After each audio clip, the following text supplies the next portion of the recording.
The feeling of pepper spray covering my face comes back to me quite often when I think of my days at the prison.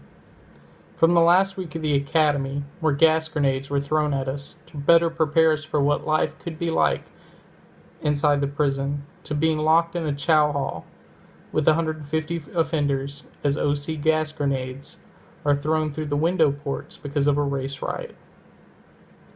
I worked in the Texas Department of Criminal Justice for only 1 year, but I was able to work myself up to a corrections officer level 3 in that time frame.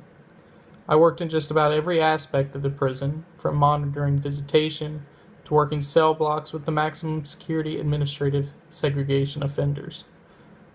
With this in mind, today I have been tasked with informing you about what life is really like inside the walls of the Texas state prison system. I started the academy in December of 2012. For me, the academy was 4 weeks long. It's 12 to 14 hours a day, 6 days a week. The academy taught me everything from proper self-defense to how to use the prison's weaponry, which ranged from an AR-15, a 12-gauge shotgun, and a .357 Smith & Wesson revolver. The academy also taught me how to deal with drugs and what to do with them and other contraband that we might find. It taught me how to do proper prison counts, how to deal with hostile offenders, the history of the Texas Department of Criminal Justice, and most importantly, I believe, how to deal and stop mind games that the offenders would try to play with the officers, trying to win over the officers' trust. Like I said before, the academy also taught us how to properly handle OC spray and how to take down offenders with that. It also taught us how to properly prepare ourselves if we were getting gassed in the middle of a riot. And as all academies for law enforcement, it taught us proper workout procedures and how to stay fit, because the offenders are in the prison system.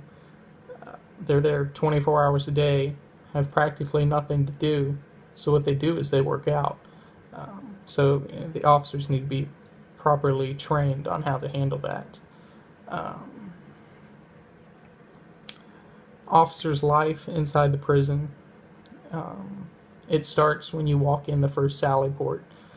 You walk through that final gate and you look up, and there's just this big, ominous looking building that some of the worst people in our state are in.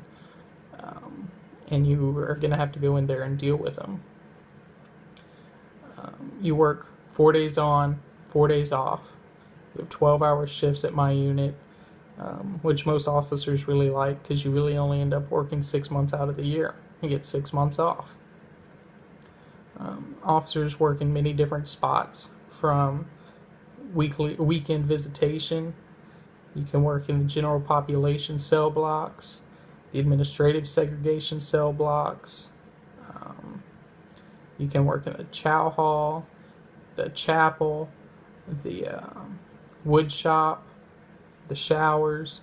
Every position is equally important, though, because if one person fails at their position during a riot, the whole building can fail. And that's not good for the offenders that are just trying to serve their time without getting in trouble. And it's definitely not good for your fellow officers. So it doesn't matter what position you're in. You have lives in your hand, which is a pretty big deal, and definitely wears emotionally on many officers that they have. The treatment of officers by the offenders, for the majority of the offenders, they treat the officers well. They know that they're there to serve their time. They're trying to get out, and any problems that they cause can jeopardize that for sure. And so, like I said, with most offenders, I never had to worry about them. They just kind of did their thing, and I let them do their thing. But you're going to have that 1, 2, 3% of the 2,500 offenders that we had there that were going to cause problems. Those were the people that are there for life, that have nothing to lose, and it's fun for them to just kind of make your day terrible. And that definitely wears on the emotion of other officers, and it wore on me too. But the mind games that I talked about earlier that offenders play on these officers is terrible. They try to find out everything about you. They will threaten you. They talk about your family. Some of the things that you see in there are gruesome, and it just shows how ugly some people can be on the inside. Just people that you would not want to interact with whatsoever out in the free world. But then offenders' lives.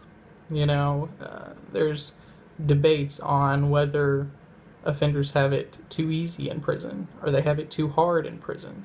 People like to complain about them not being able to have air conditioner inside of the prison. It gets really hot, and sometimes I wish we had air conditioner inside the prison. It would get to 120, 130 degrees inside.